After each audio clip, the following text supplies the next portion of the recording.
Penelitian ini sangat lama, berlangsung 80 tahun penelitian ini. Dia menyebutkan ini penelitian terlama, ya. Bahkan Robert Waldinger ini namanya, dia ini adalah direktur keempat dari penelitian ini. Ini dimulai dari tahun 30. Penelitian ini meneliti terhadap 724 orang. 724 orang diteliti, dan penelitian itu menyisakan dari 724 tadi, menyisakan 60 orang di tahun 2015 yang usianya sudah 90 tahun tapi sehat. Nah gitu ya, usianya sudah 90 tahun tapi sehat. Di tahun 2015, di tahun 2015 saja udah 80 tahun tuh penelitian itu. Ya apalagi sekarang ya. Jadi diteliti nih, apa yang menyebabkan mereka hidup sehat sampai usia 90 itu, kira-kira begitu. Apa yang menyebabkan mereka hidup sehat sampai usia 90 itu. Nah dari hasil penelitian itu, ini saya tampilkan tulisannya di Harvard Gazette, namanya itu semacam website yang menunjukkan beberapa hasil penelitian dari Harvard Medical School ini. Jadi Bapak yang kita hormati Allah, itu ada kalimat di situ.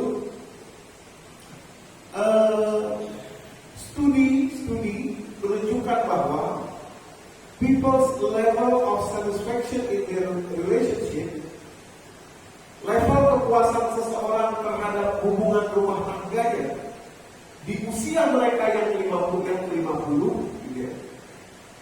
was a better predictor of physical health than their cholesterol level. Jadi level kepuasan orang terhadap rumahnya yang 4 tadi itu, hubungannya, ya, itu lebih menentukan kesehatan seseorang nanti di usia 50 tahun ke atas daripada berapa level kolesterolnya.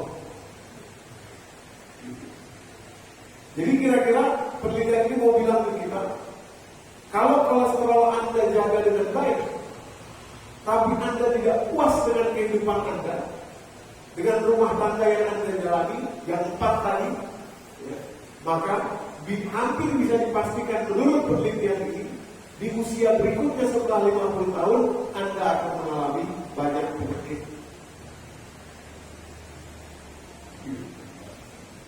Sementara, kalaupun level kolesterol Anda tidak jaga dengan baik, tapi Anda menjaga kepuasan terhadap hidup Anda, maksudnya rumah ini tadi, yang 4 ini tadi, maka hampir bisa dipastikan hidup Anda lebih sehat daripada orang yang tidak puas dengan kehidupannya di usia 50. Apalagi kalau kedua-duanya ada, yaitu puas dalam hidupnya tadi itu, dan juga memiliki atau menjaga level kesehatan yang baik dari asupan makanan, maksudnya kolesterol. Jadi kalimatnya di sini yang saya kuningin ya, mungkin tidak terlalu kelihatan.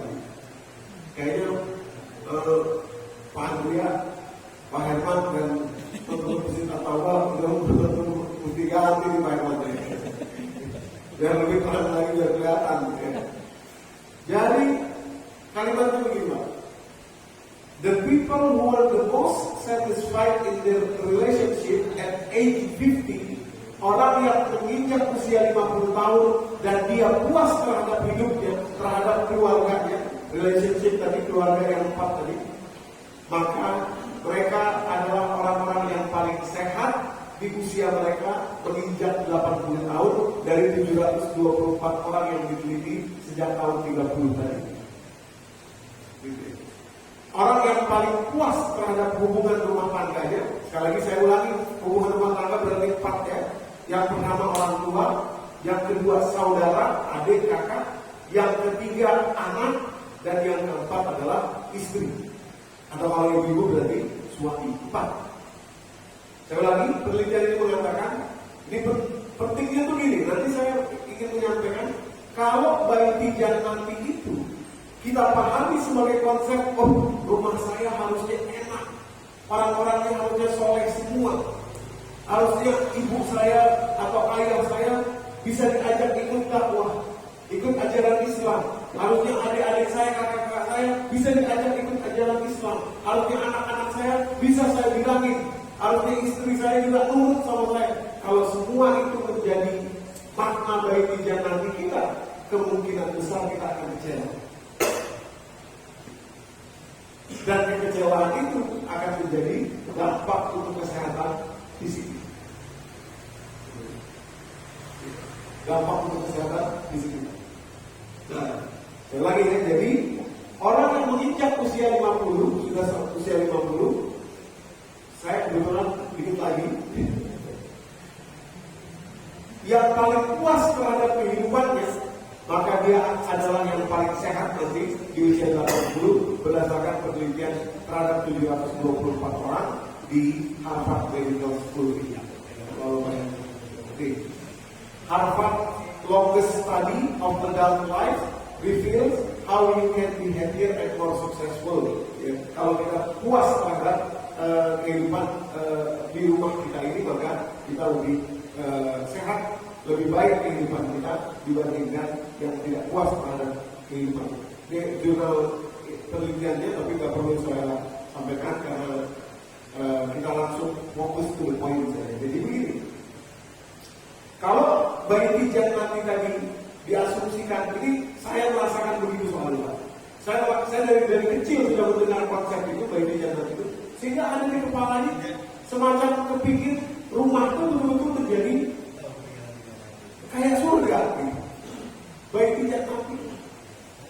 Padahal kalau kita buka, jangan-jangan konsepnya bukan begitu. Nanti kita buka Al-Qur'annya.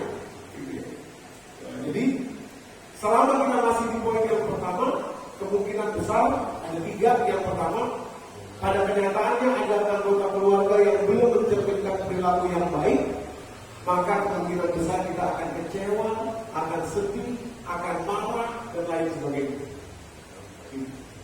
Umpama anak nggak bisa dibilangin sedih, kecewa, marah. Umpama saudara kita nggak bisa dibilangin, adik, kakak kita misalnya begini ngomongnya begitu, kemungkinan besar kita akan kecewa. Tidak, sama sekali tidak jannati. Tidak baik jannati. Kemungkinan kedua, karena tidak mungkin dalam perjalanan kehidupan rumah tangga itu enak semua, pasti ada ujian, pasti ada cobaan. Nah, kalau konsepnya di sini kaku baik jannati, menciptakan rumah kita seperti surga, maka ketika kita tidak melihat itu dari istri kita, misalnya dari anak, kemungkinan besar kita juga akan merasa kecewa. Dan yang ketiga, kemungkinan besar kita akan membandingkan dengan orang lain, dengan rumah tangga orang lain. Ketika itu terjadi, makin terpuruklah kita, makin kecewa, makin sedih, makin marah dan seterusnya. Nah, padahal bahwa yang dirahmati Allah, Al-Quran menjelaskan rumah tangga yang disebutkan dalam Al-Quran itu gak ada yang ideal. Gak ada yang ideal. Jadi tadi saya sampaikan 4 ya. Orang tua, saudara, anak, dan istri. Nah, kita buka satu-satu yang 4 ya.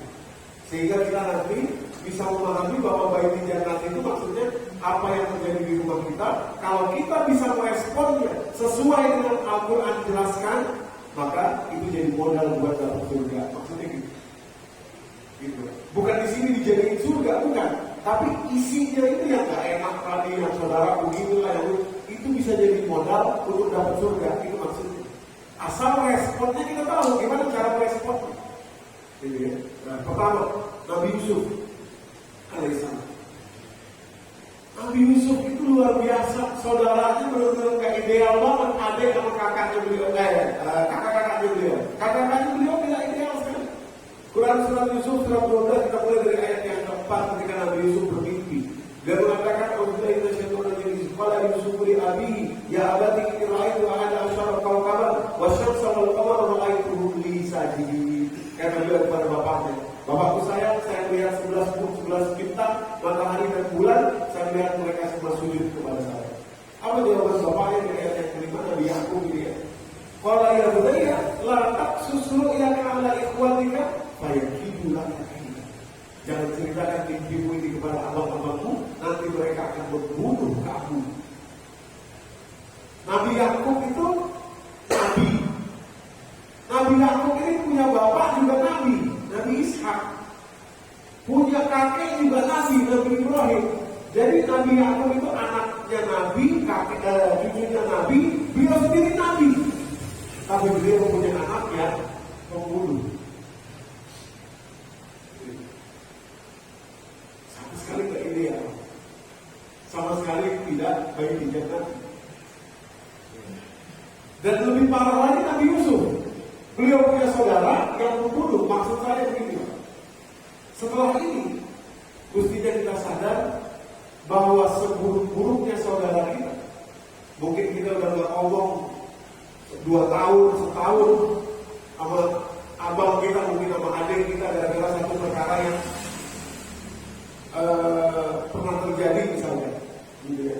Nah, dari sini kita belajar bahwa sejelek-jeleknya saudara kita tidak sejelek saudara Nabi Yusuf alaihissalam. Dan kalau kita bisa meresponnya dengan tepat, nanti kita hadirkan bagaimana responnya, maka itulah yang menjadi modal kita untuk dapat surga.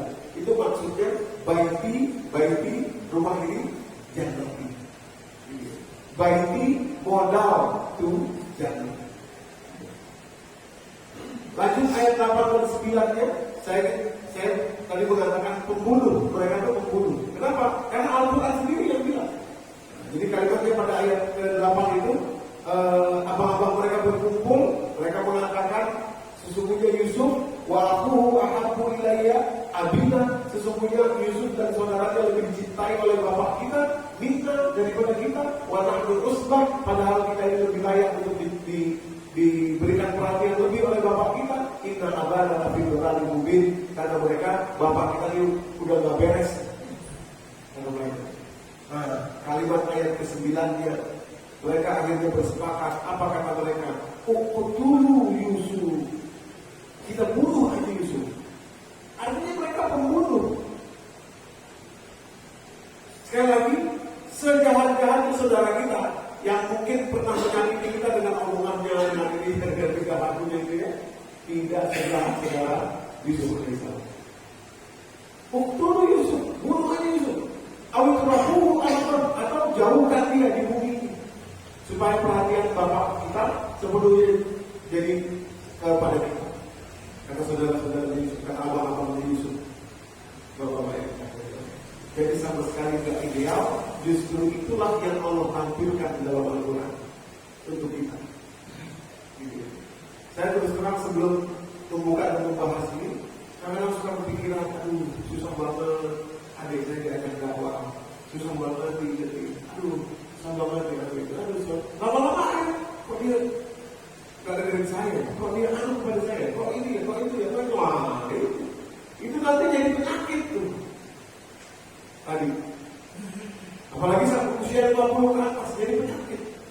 Gimana ya, belum lagi kepada anak, kepada istri, kepada wah luar biasa.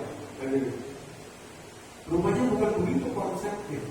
Jadi, setelah paham saja kita puas, tidak ada masalah. Bersyukur bahagia. Ini baru 1 poin ya, 2 poin ya.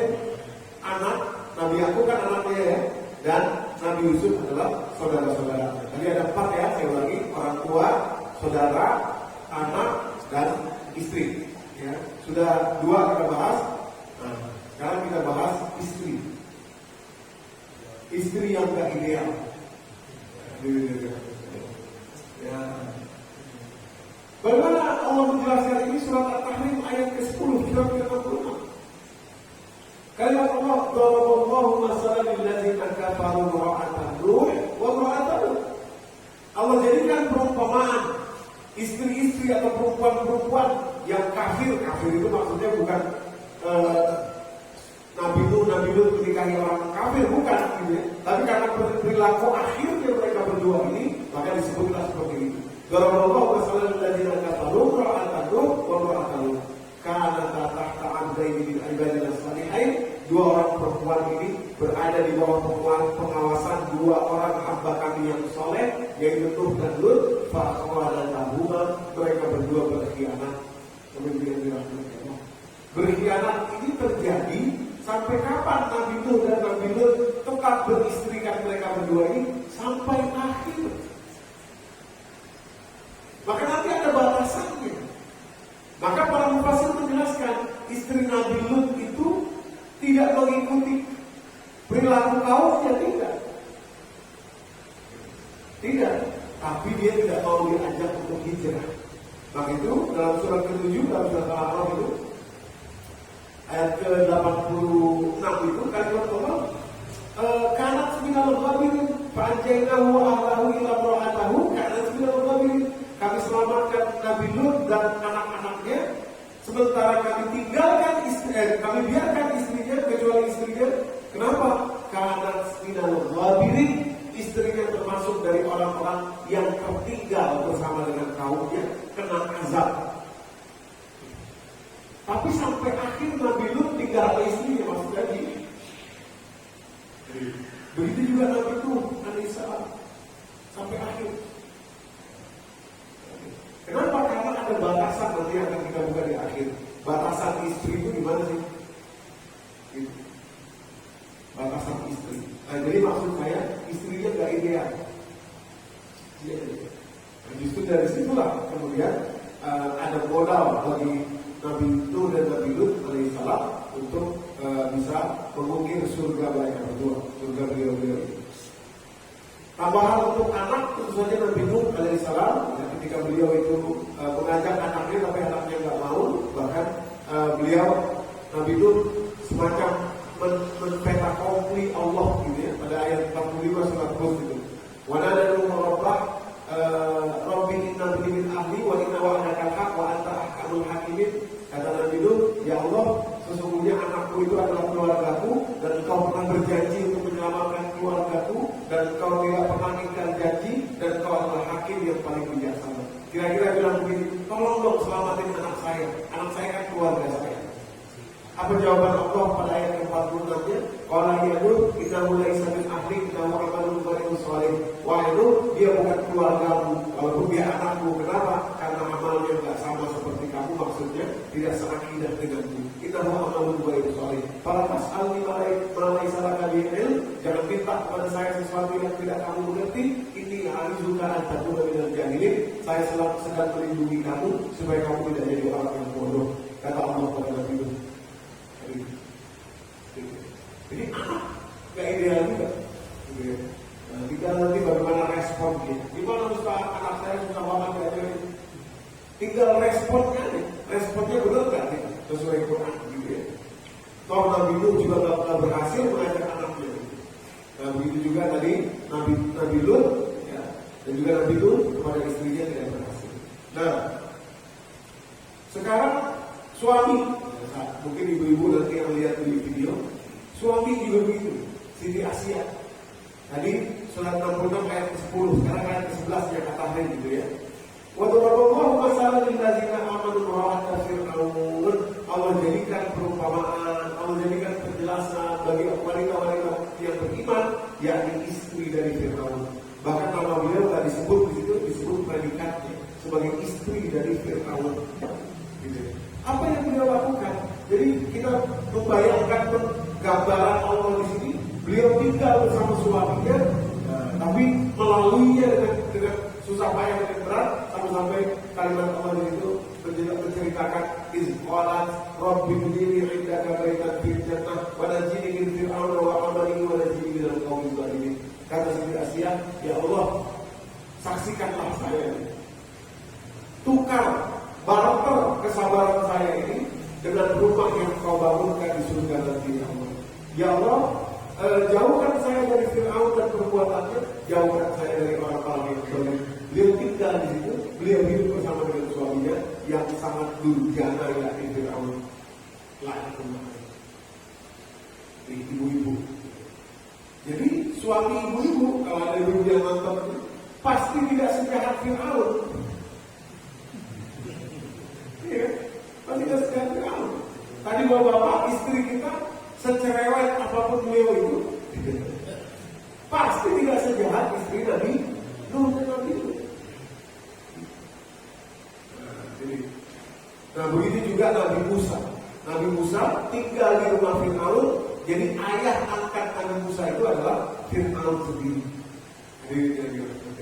Ya, ayah angkat Nabi Musa adalah Fir'aun sendiri. Jadi orang tua contohnya adalah Nabi Musa, saudara contohnya adalah Nabi Yusuf, anak contohnya adalah Nabi Yakub dan Nabi Nuh. Nah, istri atau istri contohnya Nabi Lut, dan suami contohnya adalah Nabi Siti Asia untuk ibu-ibu. Nah, tinggal bagaimana responnya. Respon itulah yang akan menjadi modal buat surga kita. Itu maksudnya. Itu maksud dari baiti syahbati. Gitu ya. Bagaimana responnya? Bagaimana mereka merespon? Oh ini tadi ya, Nabi Musa adalah anak angkat dari Fir'aun, jadi orang tua. Kita ambil contoh yang pertama dulu, tadi karena sudah dibahas Nabi Yusuf kepada saudaranya.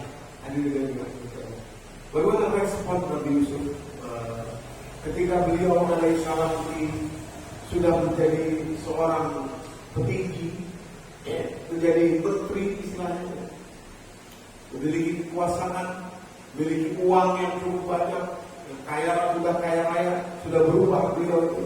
Hadirin dan dirahmati Allah, datanglah abang-abangnya kepada beliau, membutuhkan bantuan beliau. Di situ abang-abangnya sadar bahwa ini adalah Yusuf. Kemudian abang-abangnya mengatakan, qalu tallahi laqad asaraka Allahu alaina.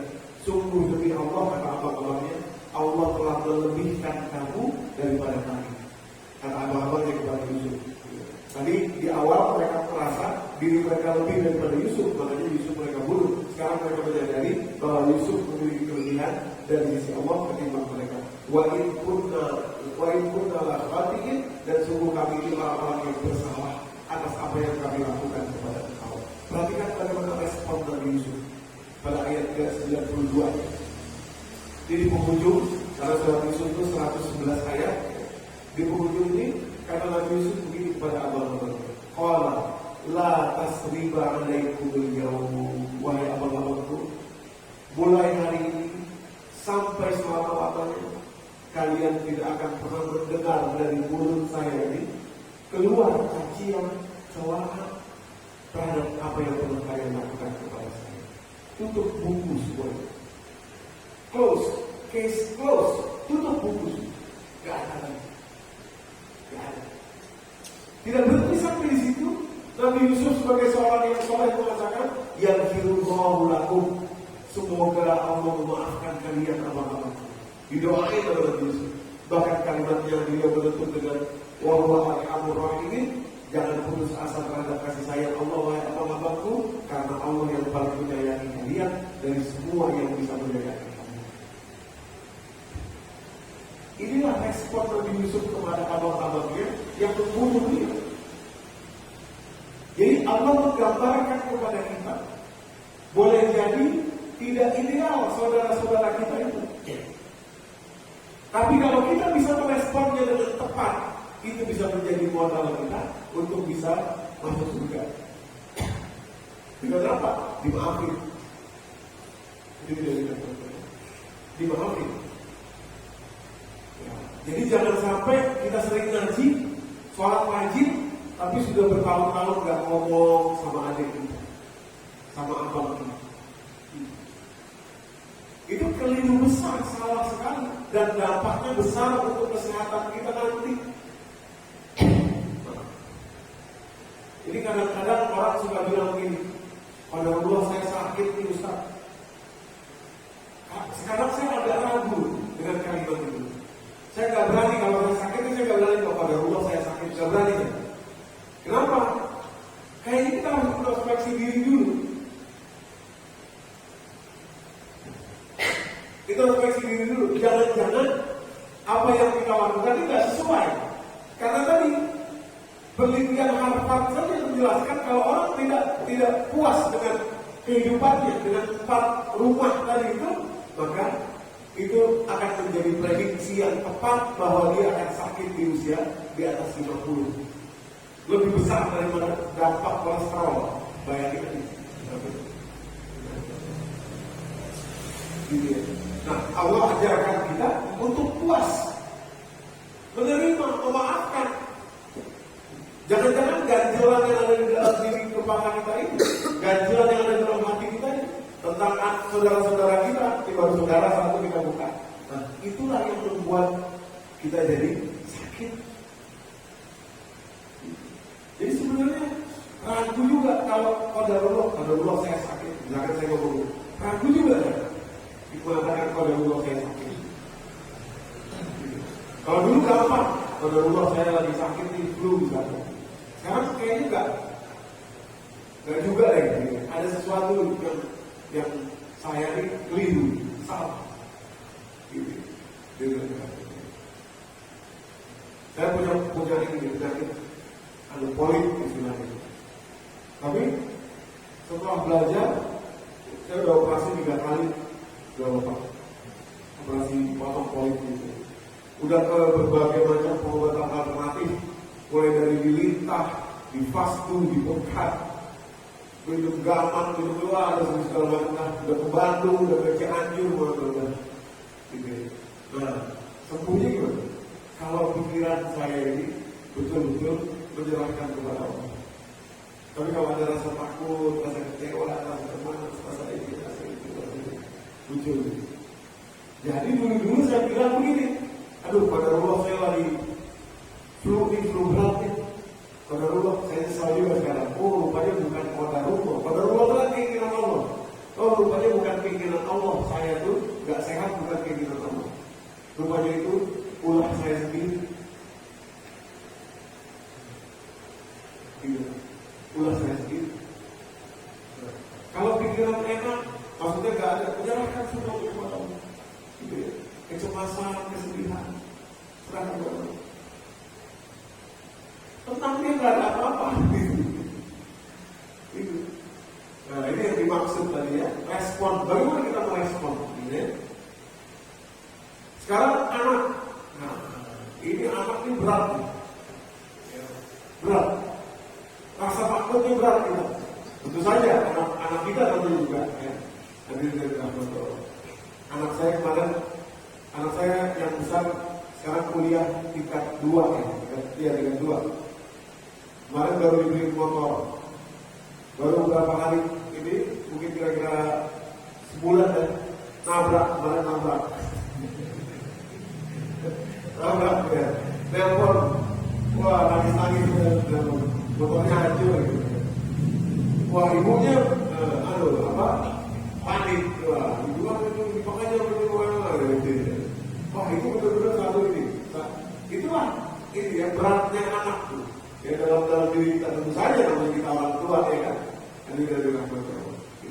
Nah kalau kita nggak bisa memanage itu sesuai dengan apa yang disebutkan Quran, kita akan kecewa. Atau setidaknya kita takut, atau marah, atau sedih, atau dan lain sebagainya. Nah, apa yang dicontohkan Nabi Nuh dalam hal ini, anaknya nggak mau diajak ikut dakwah itu. Nabi Nuh itu mencontohkan begini, surat Hud ayat 42. Wajibkan diri di faujin al-jibal. Jadi kapal Nabi Nuh sudah mulai berlayar, air laut itu setinggi gunung. Setinggi gunung. Ketika itulah Nabi Nuh melihat anaknya. Wajah Nuh benahu. Nuh memanggil anaknya. Anaknya wakana fi mahzini, di tempat yang agak jauh. Nuh teriak panggil anaknya. Ya bunayya kam ma'ana. Wahai anakku saya, cepat sini ikut, masuk ke sini. Anaknya nggak mau. Walau takut malam kafirin, jangan kamu di sana sama orang-orang kafir, nanti kamu tenggelam mati, nanti kamu mati juga. Anaknya nggak mau. Jadi apa pesannya di sini kepada anak itu? Cuma satu tugas kita, dan ini insya Allah bisa membuat kita tenang. Tugas kita apa? Cuma mengingatkan sampai akhir hayat kita atau hayat dia. Toh Nabi itu juga tak berhasil ingetin anaknya. Jadi yang bikin kita khawatir itu, kok dia udah diingetin kok begitu aja? Kok gak bisa ya? Kok kita khawatir karena kita melihat hasil. Kok hasilnya gak kelihatan? Udah saya ingetin bolak-balik, udah saya ngomongin begini, udah saya ngomongin begitu. Karena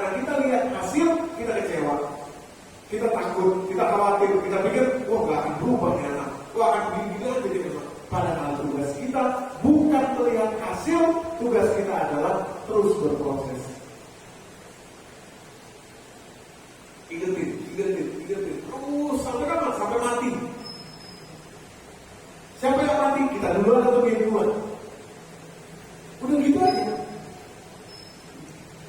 Nabi itu tidak berhasil mengingatkan anaknya, tapi oleh Allah dibanggakan Nabi itu. Di dalam Al-Quran ada satu surah khusus untuk Nabi itu didedikasikan. Surah ke-71 dari Al-Quran. Nah, salah Tuhan ila qaumi, anzil qawma min qabli ya'tiyahum azabun alim, qala ya qaumi lakum nazirukum bil anillah wa taqul dan seterusnya tentang Nabi Nuh alaihissalam. Padahal nggak berhasil. Kenapa begitu? Para mufassir menjelaskan karena Nabi Nuh terus berdakwah sampai akhir kepada anak. Sampai akhir. Sekali lagi, jadi yang bikin kita berat, saya bilang sama istri, udah, kamu jangan lihat hasilnya. Kalau kamu lihat hasilnya, kecewa terus. Ujungnya marah-marah terus. Akhirnya gak bisa mengingatkan anak. Yang penting kita berproses. Ingetin lagi terus. Cuma itu aja yang Allah tuntut dari kita. Cuma itu aja yang harus kita lakukan sebagai orang tua. Ini anak, ini yang adalah termasuk yang paling berat, ya, yang akan membuat kita kecewa atau tidak kecewa, sedih atau marah adalah anak. Tapi batasan kita cuma mengingatkan. Ingat terus karena rasa sayang kita. Dan jangan kita melihat hasilnya. Kalau hasilnya ada bagaimana? Alhamdulillah, bonus berarti itu. Nabi itu hanya tidak berhasil. Berarti kita bonus, bersyukur kita luar biasa. Hadirin dari kami. Saya bilang sama istri ini, alhamdulillah anak kita tidak kayak anak-anak orang. Anak-anak orang usia segini, masya Allah. Pergaulan ini, narkoba segala macam. Alhamdulillah anak kita merokok aja kalau mau, alhamdulillah. Setidaknya ini yang kita tahu, kira-kira begitu ya. Kira-kira begitu. Dan itu yang kita lihat. Kenapa? Nabi itu aja nggak berhasil. Nabi ya, beliau Nabi nggak berhasil didik anaknya. Kalau kita udah ada keberhasilan yang kita lihat dari anak kita, bukankah itu luar biasa? Bukankah itu luar biasa? Wah, bisa ya. Lanjut dulu dikit ya. Berikutnya Nabi Musa. Nih, orang tua saya susah banget Ustaz diingetinnya. Orang tua saya susah banget diajak ngaji, diingetin bahwa beliau sudah ini, sudah itu, dan lain sebagainya, sudah usia, sudah tua, sudah ini ibadah, susah banget Ustaz. Coba lihat bagaimana Nabi Musa alaihissalam. Nabi Musa itu bapak angkatnya Fir'aun. Maksudnya begini, Nabi Musa itu kan lebih lama jadi anaknya Fir'aun daripada jadi anak bapak kandungnya. Karena semasa kecil beliau sampai dewasa ada di rumah Fir'aun. Nah, ketika beliau akan berdakwah kepada Fir'aun, dan inilah tugas kita cuma ini doang. Ketika beliau akan berdakwah kepada Fir'aun, surat Toha, surat ke-20 ayat 434, beliau dengan Nabi Harun, izhaba ila Fir'aun dan innahu tagha, pergilah kalian berdua kepada Fir'aun, karena dia sudah melampaui batas. Kata Allah begini kepada Nabi Musa, faqula lahu qawlan layyinan. Tapi kamu harus berkata-kata kepada Fir'aun dengan kata-kata yang lemah lembut, la'allahu yatadzakkaru aw yakhsha, supaya dia ingat kepada Allah atau dia takut kepada Allah. Para mufassir mengatakan, kenapa Allah bebankan qawlan layyinan, perkataan yang lemah lembut ini? Harus Fir'aun itu didatangi Musa dengan perkataan lemah lembut. Kenapa begitu? Karena Fir'aun adalah ayah angkatnya Musa alaihissalam. Musa pernah makan di tempatnya, di rumahnya Fir'aun, tumbuh besar di situ. Hadirin dari rahmatnya Allah. Nah, kalau kepada ayah angkat saja yang durjananya sedemikian rupa, Allah mewajibkan seorang anak itu untuk bertutur kata yang lemah lembut, apalagi kepada kita, bapak kita bapak kandung, ibu kita ibu kandung, dan tidak sejahat Fir'aun ibu kita, ayah kita, bapak kita. Tugas kita cuma satu, ngomong dengan lemah lembut, dengan sopan. Itu aja. Gimana kalau nggak berhasil? Nabi Musa juga nggak berhasil. Hadirin, Nabi Musa juga nggak berhasil. Bapak angkatnya tidak awalnya nggak berhasil, ibu angkatnya berhasil tadi Tapi bapak-bapaknya itu nggak. Nah, maksudnya ikuti aja proses. Fakulallahu qawlan layyinan, katakan perkataan yang lembut, jangan lihat hasilnya. Kita kecewa. Kecewanya kita akhirnya tidak bisa mengendalikan lagi qawlan layyinan. Pak Mali dibilangin ngaji makanya. Nah, awas. Ini keliru di salah. Bapak tuh udah tua, udah sakit, udah deh. Gak usah beli burung ini, beli burung itu lagi dipikirin, udah gak usah. Ngaji-ngaji aja sekarang. Beli kandang burung lah, beli itu usah. Awas, kaulan lagi, kaulan lagi. Jadi kesalahan kita karena kita mulai stres melihat hasil. Oh, bapak saya udah tua, pikirannya masih mau beli burung ini, berputut lah, beli anu lah, beli ini lah, beli itu lah. Nah, akhirnya kita keluar, prosesnya akhirnya salah. Kenapa? Karena lihat hasil. Padahal prosesnya yang penting, kau usah lihat hasilnya. Terus berkata makhlukku, berkata-kata makhlukku, berkata-kata makhlukku. Kaulah lagi, lalu yang zakaru, awal bisa. Nah, hadirin yang dirahmati Allah, kira-kira itu dulu mungkin yang bisa kita sampaikan. Sebetulnya nanti ada 3 ayat yang bisa menjadi modal bagi kita untuk selalu merajaah, gitu, untuk selalu siap ya dalam situasi kita nanti seterusnya menghadapi anak, menghadapi istri, menghadapi saudara, menghadapi orang tua, supaya kita selalu puas akan hidup yang sedang kita jalani. Ada 3 ayat nanti kita sambung di setelah sholat isya sedikit. Baik, assalamualaikum warahmatullahi wabarakatuh. Waalaikumsalam. Menjalani kehidupan kita agar insya Allah kita bisa merespon ya, apa yang terjadi di dalam rumah kita itu dengan Al-Quran ya, sehingga dia menjadi modal nanti bagi kita untuk meraih surga kita baik di dan nanti. Ayat pertama surat Al-Mu'min ayat 14. Ini saya pegang betul 3 ayat ini, 3 ya. Saya pegang betul 3 ayat ini sehingga setiap kali ada ujian atau cobaan nanti kita bisa kembali ke ayat ini. Yang pertama surat Al-Mu'min ayat 14. Kalimat Allah begini, Bismillahirrahmanirrahim. Ya ayyuhallazina amanu, wahai orang yang beriman, inna min azwajikum wa auladikum aduwwan lakum. Sesungguhnya di antara istri kalian dan juga anak-anak kalian ada yang akan menjadi musuh bagi kalian.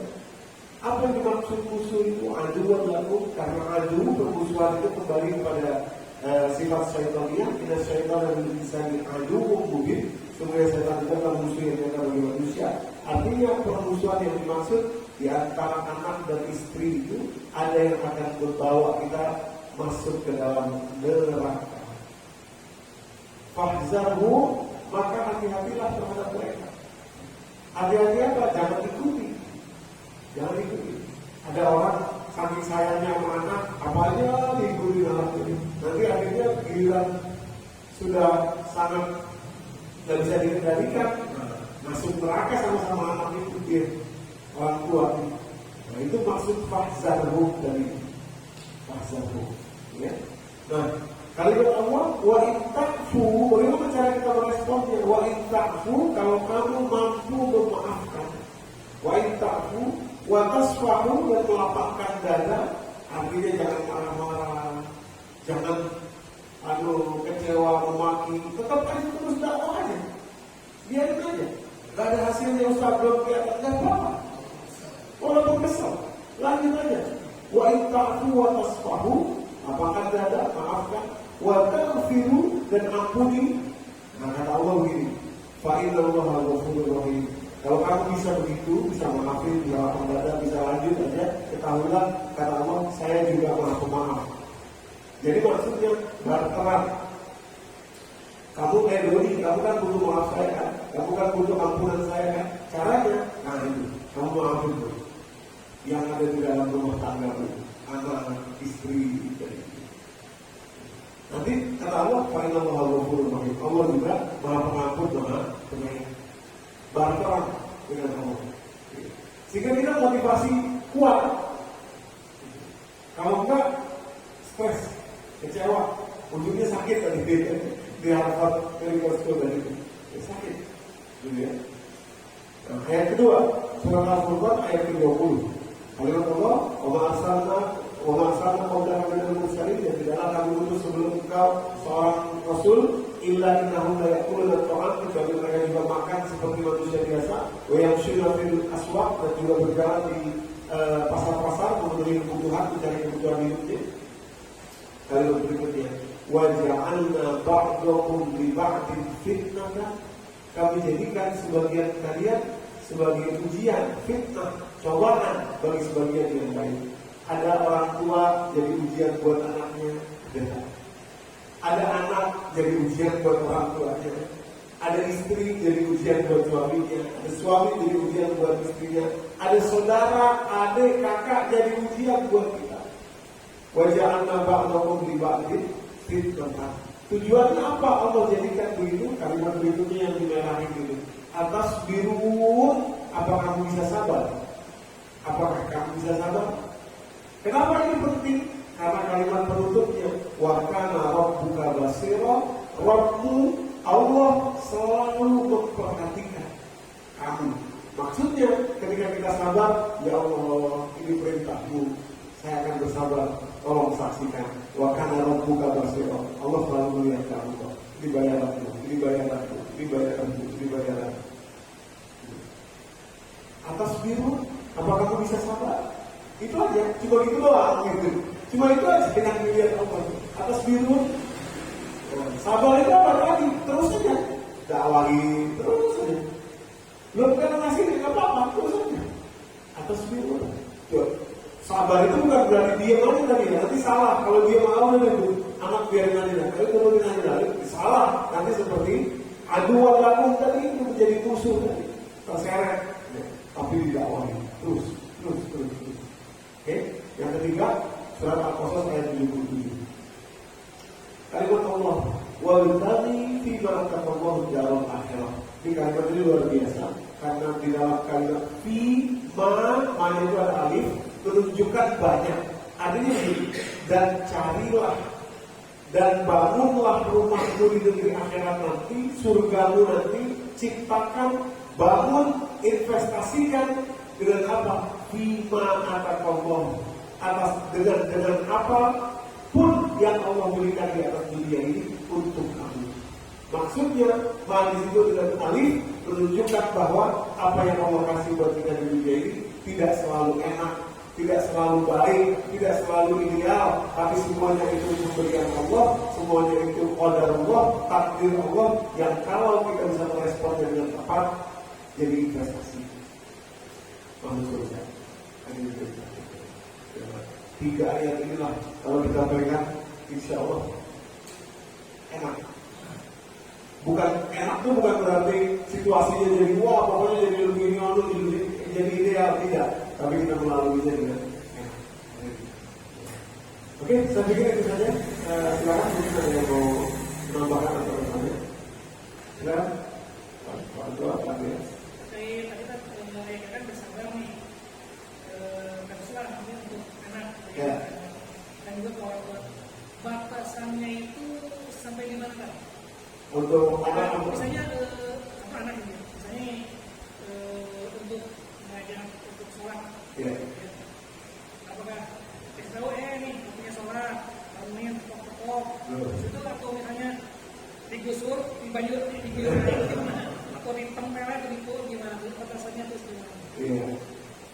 Kalau untuk anak tadi surat At-Taghabun ayat 14. Wa in ta'fu wa tasfahu lapang dada. Lapang dada itu jangan marah-marah di kalimatnya ya. Dan kalau kamu bisa, dan kalau kamu memaafkan dan tidak memarahi, jadi dakwah itu terus. Dan tidak perlu marah, karena marah itu artinya kita tidak lapang dada. Kemarin diingetin sholat, sekarang begitu lagi, nggak apa-apa, gitu lagi. Terus sampai kapan dong? Sampai mati. Lama-lama ini juga. Nah, ini dia. Ini ya dulu ada sholat subuh gitu kan. Kan kayaknya merakin itu tetap mana. Tapi udah jauh Iya, makanya kita punya strategi yang lain lebih lapang dari mungkin kita bangunin 20 menit sebelum sholat subuh atau 30 menit sebelum sholat subuh. Sholat subuh. Saya pernah juga Pak Andi. Satu kali saya bilang sama anak saya, ayah ini kayaknya terlalu baik sama kalian. Sampai sedewasa ini kalian masih dibangunin sholat subuh. Udah mulai sekarang ayah nggak mau bangunin lagi. Dan lebih. Dan apa yang terjadi? Ya lewat. Subuhnya lewat terus. Maaf ya, aku nggak maaf ya. Sekarang, wah, nggak beres juga ternyata kalau gitu. Dan dada saya makin sempit. Melihat kenyataan itu, makin sempit, makin kesel, makin aku. Nah, sekarang di jarak waktu bangun ini dinaikin. Dan akhirnya apa? Mereka bangun sendiri. Sudah terbiasa sekarang bangun sendiri. Karena lebih awalin gitu. Jadi sebetulnya ini soal kita tetap konsisten aja gitu. Dan untuk konsisten kita jangan lihat hasilnya, tapi ini aja, lihat aja terus, lihat aja. Allah yang lihat gitu, sama Allah. Iya, saya pernah baca lah, mungkin semacam motivasi loh. Kita aja kalau rumah kebakaran anak pasti digusur. Apalagi ini untuk melihat di neraka, istilahnya apa itu sebagai apa? Justifikasi untuk berbuat. Oh enggak, jangan Pak. Iya. Nanti kalau kita mau marah gini Pak, maaf ya, Bapak yang rahmat Allah. Khusus untuk agama, itu kita harus hati-hati. Karena kalau sampai tertanam di benak seseorang, apalagi anak kita, bahwa agama itu nggak enak, nyusahin, gitu ya, itu lebih bahaya Pak. Gitu. Jadi kalau kita investasi kesabaran kita tadi, ayo sholat, ayo sabar bangetin ayah gitu ya. Mungkin saat kita masih hidup kita belum lihat hasilnya. Tapi banyak cerita jamaah itu saat orang tuanya wafat, anaknya 180 derajat. Luar biasa. Banyak. Gitu. Jadi sebenarnya kita harus sabar aja. Tapi kalau kita mulai galak, kamu kalau kebakaran aja ayo busur, apalagi kalau kecelakaan, ayo di benak anak tuh, sholat tuh agama itu ternyata otoriter ya. Agama itu ternyata begitu ya, maksa ya. Apalagi anak zaman sekarang bakti gadget, lihat YouTube, lihat Instagram, gampang beloknya nanti mereka itu. Game dan lain sebagainya. Gitu. Apalagi sekarang LGBT macam-macam, ngeri kita. Jadi sebaliknya memang ikut aja udah, sabarin kita aja yang memang mesti investasi. Insya Allah ada bayarannya baik kepada kita maupun kepada anak-anak kita. Ada, insya Allah. Kalau misalnya ya kalau anak kita terlewat ya kita istilahnya nggak berdosa ya kan, untung mungkin terus ya. Iya kita ingetin. Kalau dia kelewatan kita bilang, kita ingetin dengan cara kita seandainya orang sholat subuh begitu baik, makan hasilnya begitu. Besok begitu lagi, gitu lagi. Besok begitu lagi, gitu lagi. Besok begitu lagi, gitu lagi. Gitu.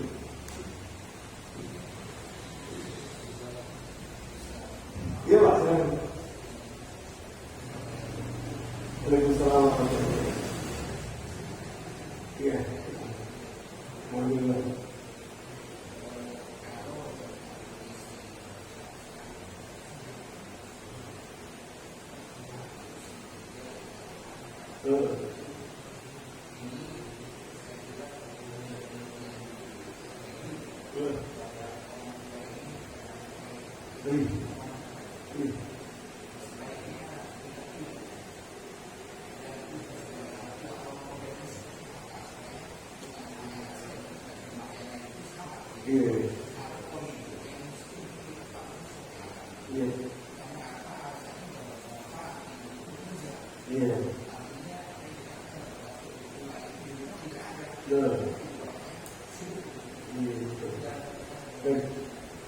Terima kasih Pak. Jadi memang Bapak yang banyak Allah, saya itu sering kalau bawa jemaah umroh waktu lagi yang manasik itu saya tanya jemaah ini, siapa Bapak Ibu yang mau cium Hajar Aswad nanti, wah semuanya dengan sigap berkata, saya Ustaz, alhamdulillah. Pasti orang bangga kalau bisa cium Hajar Aswad. cerita, wah aku haru, aku ada wajah aswad. Saya bilang, bagus. Pertanyaannya gini, kenapa Bapak Ibu sepengen itu cium hajar aswad, siap pasang badan untuk tabrakan sama orang demi cium hajar aswad, sampai haru, nangis bisa cium hajar aswad? Jawabannya, ya karena sunnah Rasul dong Ustaz. Oke. Lah, maksud saya mau bilang nih, setiap manasik umroh pasti saya bilang gini. Maksud saya mau bilang ini, bahwa sunnah mencium hajar aswad itu hanya dilakukan Nabi 1 kali selama hidupnya. Paling banyak riwayat mengatakan 2 kali. Oke lah, kita ambil riwayat yang agak sedikit, maksudnya yang agak sedikit perawinya 3 kali. Paling banyak cuma 3 kali dalam sepanjang hidup beliau mencium hajar aswad. Di satu sisi ada sunnah yang juga beliau contohkan, ribuan kali beliau lakukan, yang juga sama-sama mencium, yakni mencium anaknya. Itu beliau lakukan sampai wafat. Siti Fatimah sudah besar, sudah punya anak, dan itu bukan kebiasaan orang Arab. Setiap kali ketemu Siti Fatimah dicium ininya, bunuh-bunuhnya, jidatnya, dicium telapak tangannya. Sampai dewasa, sampai sudah punya cucu Rasulullah, sampai sudah punya anak Siti Fatimah. Dan itu bukan kebiasaan orang Arab. Ini dari nah, sederhana kalau kita sudah bicara role model ini, kita harus berani ngaca sama diri kita sendiri. Kapan terakhir kita mencium anak? Ayah, bapak. Gitu aja. Jadi, apalagi anak laki-laki ya, kalau dia dapat sentuhan dari ayahnya, dipeluk misalkan gitu, dipegang bahunya, kalau dia kata-kata, ayah, bangga punya anak seperti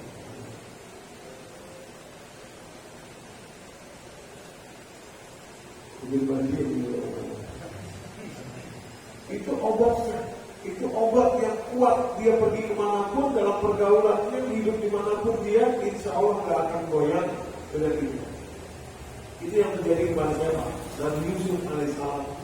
Beliau hampir saja tergoda akan melakukan zina, dan kalau beliau melakukan itu, maka tidak akan jadi nabi, karena nabi itu tidak boleh berzina. Gitu. Nah, sebelum beliau melakukan itu, dalam surat Yusuf itu, beliau melihat ayah Nabi. Padahal jumpanya cuma sebentar di masa itu. Lewat kata-kata yang benar-benar orang saya. Bapak susul dia karena itu ada. Jadi komunikasi ayah kepada anak itu luar biasa. Wabil khusus ayah. Maka itu dalam Al-Quran cuma satu sumpah Allah yang bukan kepada benda atau angkasa seperti matahari, bulan, waktu duha, waktu malam, waktu fajar. Cuma satu. Yaitu surat Al-Balad ayat 3. Wa walidin wa walad. Dan saya bersumpah kepada Allah demi hubungan seorang ayah dengan anaknya. Kuat, powerful, sentuhan, personal. Pegang bahunya, orang laki-laki, orang perempuan pegang pipinya, karena ayah bangga punya anak perempuan. Terima kasih ya. Pegang bahunya orang bangga punya anak seperti kamu. Ayah bersyukur Allah titip kamu sebagai kita belajar sama-sama ya, supaya kita bisa masuk sama-sama. Itu ya. Cium keningnya bagaimana Rasulullah.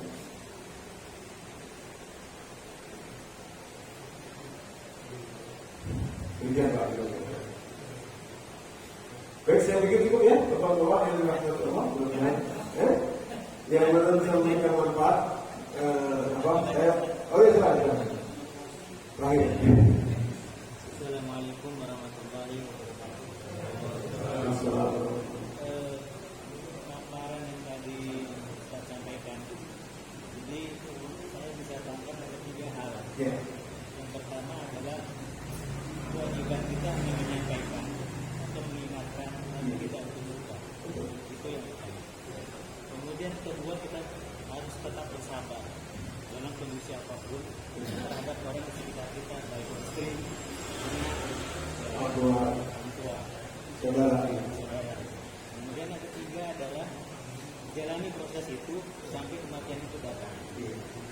Itu yang bisa saya tangkap. Iya.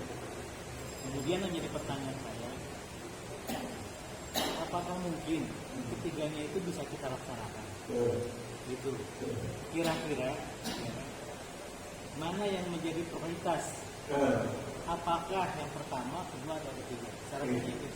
Baik, terima kasih Pak. Jadi hadirin yang dirahmati Allah Bapak, ini sekarang kita ini memang sudah harus mengerti bahwa Al-Quran itu adalah kisah. Al-Quran itu 75% isinya kisah. Jadi kalau seorang menghafal Quran, nama kedua terbanyak yang dia hafal adalah nama Fir'aun. Karena nama kedua yang tersebut terbanyak dalam Al-Quran Fir'aun. Padahal Fir'aun sudah mati lama. Nama pertama yang terbanyak disebut Musa. Musa sudah mati lama, sudah wafat lama. Fir'aun punya dua. Kenapa itu terbanyak? Untuk mengetahui bagaimana respon ketika beliau menghadapi ini, ketika terjadi ini, ketika terjadi itu. Maka itu saya sedang membuat ini buat safari dakwah, insyaallah tanggal 12 saya berangkat. Bahwa yang namanya Shiratal Mustaqim itu, jalan yang lurus itu adalah bagaimana kita bisa merespon hidup ini sesuai dengan Quran. Itu jalan yang lurus. Nah, jadi kalau pertanyaan Bapak tadi, bukan mungkin lagi, harus kita bisa merespon gitu. Kepada saudara begini respon, kepada orang tua begini respon, kepada anak begini respon, kepada istri begini respon. Nah, respon tadi itu yang kita kumpulkan dari Al-Quran, itulah Shiratal Mustaqim. Itulah jalan yang lurus. Gitu. Jadi kita sholat ini untuk mengikat jalan yang lurus itu. Kita beribadah mahdoh itu untuk mengikat karakter yang kita masukin dari Al-Quran tadi. Supaya dia tidak lari, diikat dengan rutin ibadah mahdoh. Nah, mana yang prioritas? Tentu saja sesuai dengan kondisi kita, Pak. Sedangkan kita sekarang dalam posisi umpamanya, misalkan ya, maaf ini sekali lagi, misalkan sedang menghadapi orang tua yang mungkin sudah sangat sepuh, sudah sensitif, sudah kadang-kadang nalarnya tidak bisa dipakai, tidak bisa berpikir ini lagi. Responnya mana?